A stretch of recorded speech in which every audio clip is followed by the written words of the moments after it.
نهار ابيض على العدد. ايه ده؟ في ناس منهم ما بتلحقش لانهم 24 دقيقة بالظبط. So that's your dream. It's my dream too. You know? Yeah. Okay. في أقصى جنوب مصر على حدود السودان في مدينة اسمها أبو سمبل. مدينة شكلها بسيط بس جواها واحدة من أعظم الحكايات اللي حصلت في التاريخ. هنا بنقول أبو سمبل، التسمية جت منين في البداية خالص؟ الحكاية مش بس عن معبد، الحكاية عن ملك قرر يبني صرح يخلد قوته. سمبل ده يقال إنه هو أول شخص أتى إلى هذا المكان قديما. ورمسيس الثاني بنى هنا معبد محفوظ بالكامل في الجبل، معبد اتعمل بدقة واتنحت بذكاء وتصمم يبقى رسالة للكون كله. في رأي تاني العلماء برضو أجمعوا عليه إن هو اسم لطفل الصغير هو اللي قابل رمسيس أول واحد، هو اللي أشار له ببناء المعبدين في هذا المكان. ده رأي تجاري شوي. بس الغريب إن ده مش مكان المعبد الأصلي. إيه سبب اختيار رمسيس الثاني للمكان ده بالذات لبناء معبدي أبو سمبل؟ عندنا كذا سبب بس يعنينا أهم سبب فيهم اللي هو الذهب يا جماعة. المعبد اتنقل بالكامل، اتقطع قطع واتشال واتبنى تاني فوق مستوى بحيرة ناصر عشان ما يغرقش. Ways to slice and transport the two temples, block by block and stone by stone, in a mere 2 years, a remarkable feat.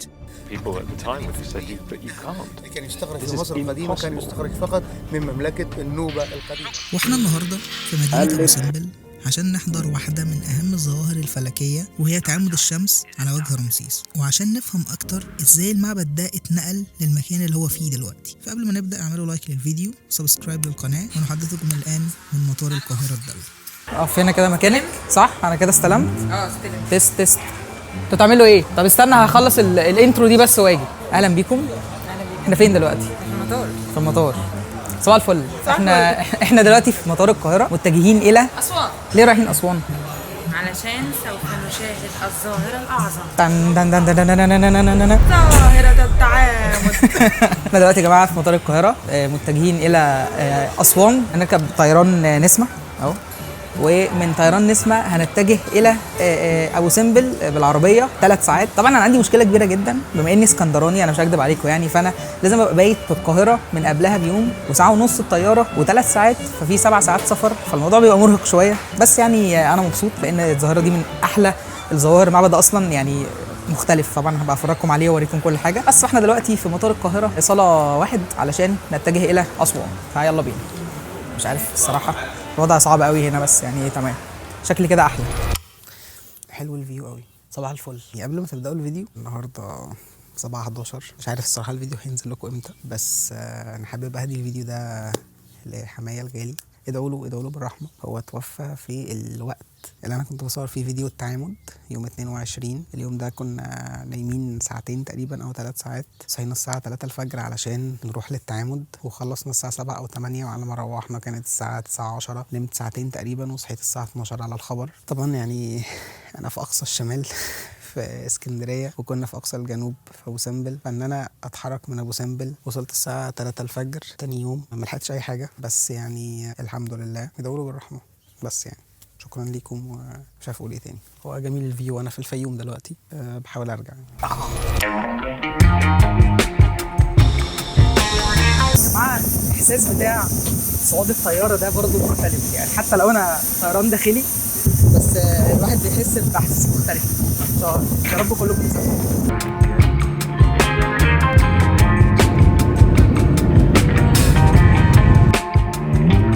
اذنك يا فندم، بس بعد اذنك ننزل الشنطه. ماشي اتوبيس. يلا بينا. باي باي. مرحبا بكم في اسوان.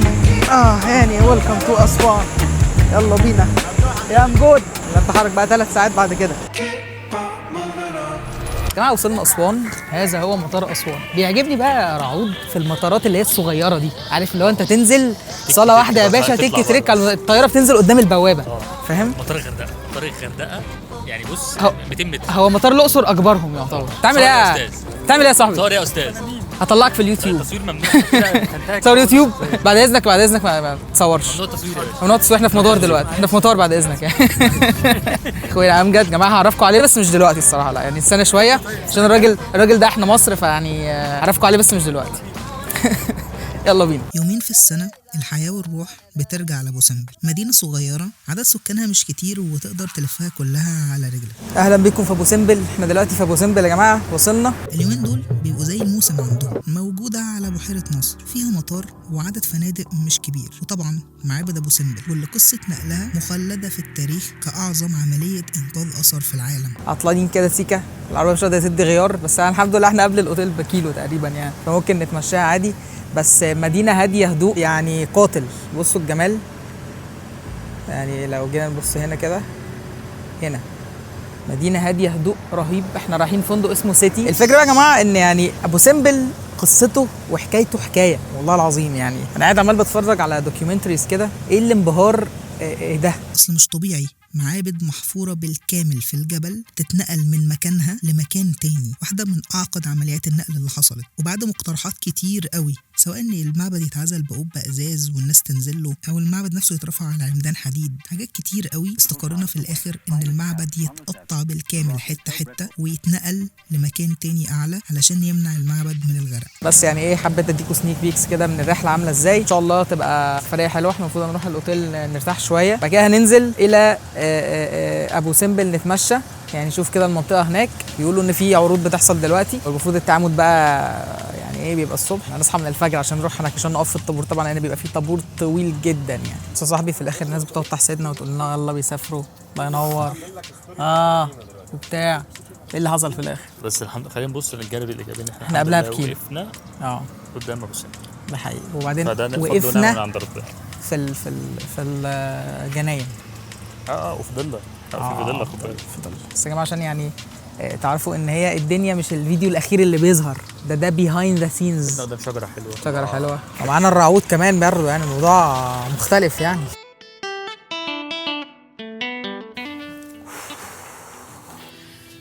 يا جماعه وصلنا ابو سمبل. واو، فندق سيتي في ابو سمبل، ده يعتبر واحد من احلى الفنادق اللي موجوده هنا، وده الفيو من البلكونه زي ما انتم شايفين، بحيره ناصر. انا عاجز عن الكلام. دي بحيرة ناصر، هي تعد أكبر بحيرة صناعية في العالم، اتكونت بواسطة السد العالي، مساحتها حوالي 500 كيلو، 350 في مصر و150 فين في السودان، بس ممنوع السباحة فيها نظرا لوجود العديد من التماسيح، بس اللي حابب يجرب ممكن نديله فرصته.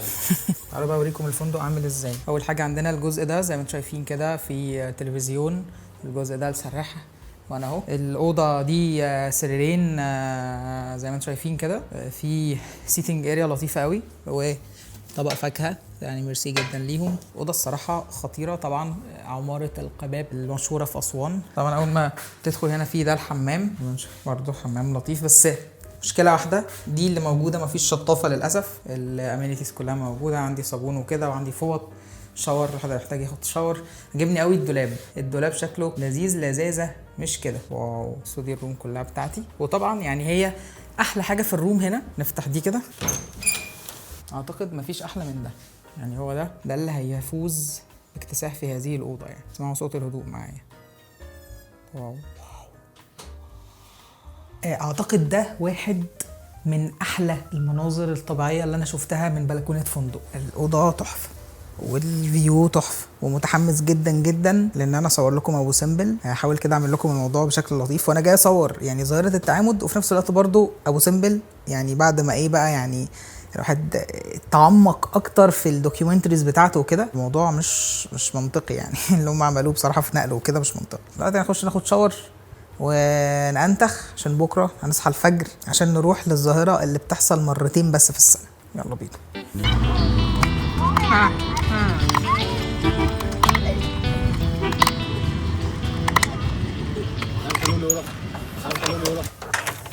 صباح الفل. الساعة دلوقتي يعني 3:15 كده تقريبا، متجهين إلى أبو سمبل علشان نصور التعامد. فيلا بينا. بقالي كتير قوي الصراحة ما صحيتش بدري قوي كده، فيلا بينا نشوف الدنيا فيها ايه. صباح الفل يا رعود. صباح الفل. صباح الفل يا امجود. خلاص بقى امجود النهارده. صباح الفل الناس كلها. يا جماعه انا اخر مره صحيت كده الراجل ده صحاني الساعه 3 الفجر برضه عشان نروح البالون. ما بنصحاش بدري غير في ما الصعيد. كنت شايف قدامي والله. المره دي نفس الكلام برضو اخرتهم. الراجل ده بصراحه عمل معايا لقطه السنه اللي فاتت، كنا رايحين ادفو، فضل يقول لي ما تروحش ادفو، اسمع مني. ايوه وانا برضو ما صدقتش ورحت بجد بندم من اسمعوا كلام راعي تكسبوا. يعني بس يا جماعه، فاحنا دلوقتي في منطقه ابو سمبل اهو، ومتجهين علشان نتفرج على التعامد. فخليكم معانا بقى، صح؟ خليهم معانا ولا ايه؟ يلا بينا بقى عشان هتتفرجوا على حاجات بقى. احنا هنقعد رعد في قدس الاقداس دلوقتي، صح ولا ايه؟ بس بقى متجهين الى المعبد الساعه دلوقتي 3:30 صباحا. يا جماعه انتوا متخيلين ان ده كله بيحصل وقت الايه؟ شروق الشمس. فالناس كلها موجوده من بدري جدا عشان تشوف العظمه. بصوا الناس دي كلها موجوده قبل الحدث باكتر من ساعتين علشان يعرفوا يشوفوا الحدث. وفي ناس منهم ما بتلحقش لانهم 24 دقيقه بالظبط. تخيلوا بقى العدد ده كله دخل، كل واحد صور دقيقه. ف يعني لا، الموضوع انتوا مش متخيلين. ده واحد من اهم يعني الظواهر الفلكيه اللي بتحصل. الشمس تتعامد بالظبط. وده ايه؟ بعد ما اتنقل. قبل ما اتنقل كان 21، بعد ما اتنقل علشان يحاولوا يخلوه بنفس الزاويه بقى 22 يوم 22 اكتوبر. القصه بقى يا جماعه ان الشمس بتيجي كده، هنشوفها دلوقتي بعينينا ان شاء الله، بتخترق اخر جزء في المعبد عن طريق الباب. الكلام ده بيحصل مرتين بس كل عام، يوم 22 اكتوبر و22 فبراير على وجه الثلاث تماثيل دول بس. التمثال الثاني ده ملوش اي نصيب من اشعه الشمس لانه بيعتبر اله الظلام. طب الكلام ده بيحصل ليه مرتين كل عام؟ يوم ميلاد رمسيس ويوم جلوسه على العرش. يا جماعه الساعه دلوقتي يعني 5:45، احنا مستنيين الشروق علشان التعامد. زي ما انتم شايفين ورايا يعني المعبد ده ما كانش موجود هنا اصلا، يعني قعد 4 سنين تقريبا على ما ينقلوا هنا. طب لما المعبد كان تحت، الشمس كانت بتخش امتى؟ احنا مستنيين اللحظه دي، الناس كلها قاعده مستنيه لحظه التعامد اللي بتحصل مرتين بس في السنه. بعد نقل المعبد اتاخرت يوم واحد لان احنا نقلنا المعبد من تحت لفوق مع الاحتفاظ بنفس الزاويه ونفس الاتجاه. في معلومه كده بس اضافيه لحضراتكم. صاحبي تقول ايه في اللي احنا فيه ده؟ اللي احنا فيه ده لا يتقال ولا يتحكي. صح؟ مفيش. لازم تيجي تشوف بنفسك. مفيش خالص، مفيش حاجه تتقال. لازم تيجي تشوف حماس. بنفسك. طب الحماس ايه؟ 1,000,000%. بس كده خلاص. احنا قلنا ان رمسيس معلش كان نرجسي حبتين. لما الشمس بتخش داخل قدس الاقداس يا جماعه، الكلام ده بيحصل عند اول شروق لمده 24 دقيقه فقط والظاهره بتختفي. ال 24 دقيقه دول مقسمين ازاي؟ 6 دقائق على وجه امون را، و6 على را حورختي، و12 دقيقه لتمثال رمسيس الثاني. على فكره ده بيحصل في كل مره 6 و6 و12.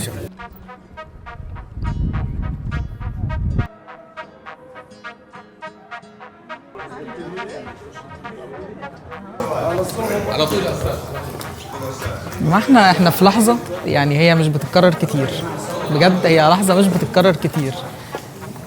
واو، احنا داخلين دلوقتي لقدس الاقداس علشان نشوف التعامد. في حاجات كده الواحد بيبقى عاجز عنها بجد. يعني احنا عندنا حضاره عظيمه، عندنا حضاره عظيمه والله العظيم. واو اسمع منا يا صلاح عشان ما تجيبش كلام. واو اسمع مني صاحبي. حدث انت بتخيل عدد الناس اللي مستنياه؟ ليه كل ده؟ عشان حاجه مفيش زيها في العالم. ماشي يا عم، ماشي شويه.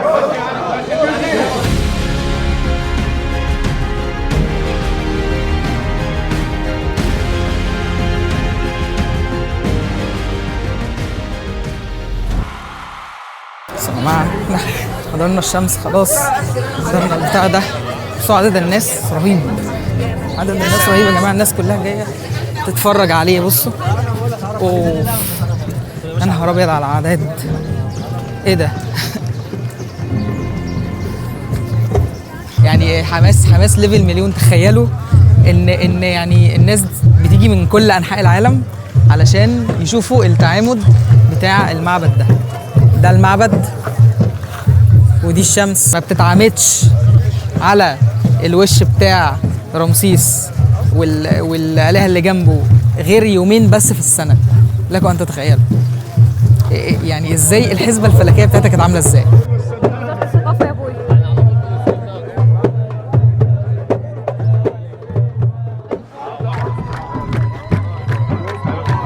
تاكسي اللي جاي من الحمام عليك. بيقول لي حنة رمسيس. صاحبي هو ايه اللي بيحصل؟ ايه اللي بيحصل هنا؟ حنة رمسيس.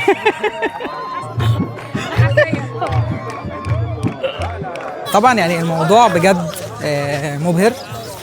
فكره ان الشمس بتتعامد في المكان ده يوم 22 اكتوبر وفي فبراير بس، فدي حاجه من الحاجات اللي يعني الواحد حاجه فلكيه مش منطقيه يعني. وفكره ان هم اصلا نقلوا المعبد قبل يعني عشان هو كان هيغرق فوق وظبطوا نفس الزوايا، ده خلى الظاهره دي هي كانت بتحصل يوم 21 بقت يوم 22. بعد اذنكم بقى سبسكرايب عشان احنا عاملين مجهود جامد وصاحيين من بدري والدنيا يعني قاتله، فتابعونا. كده خلصت حكايتنا في مدينه ابو سمبل، المدينه اللي مليانه حكايات واسرار عمرها ما هتخلص. فلو عجبكم الفيديو تابعونا عشان لسه هنكتشف حاجات كتير جوه وبره مصر. بلدنا رمسيس الثاني عامل تحفة جميلة، عامل معبد كل الدنيا بتحكي عليه. وانا ماشي في المعبد شفت السمرة بترقص، قلت ارقص معاها، قالت لي النوبة الجاية ابو سمبل ابو سمبل.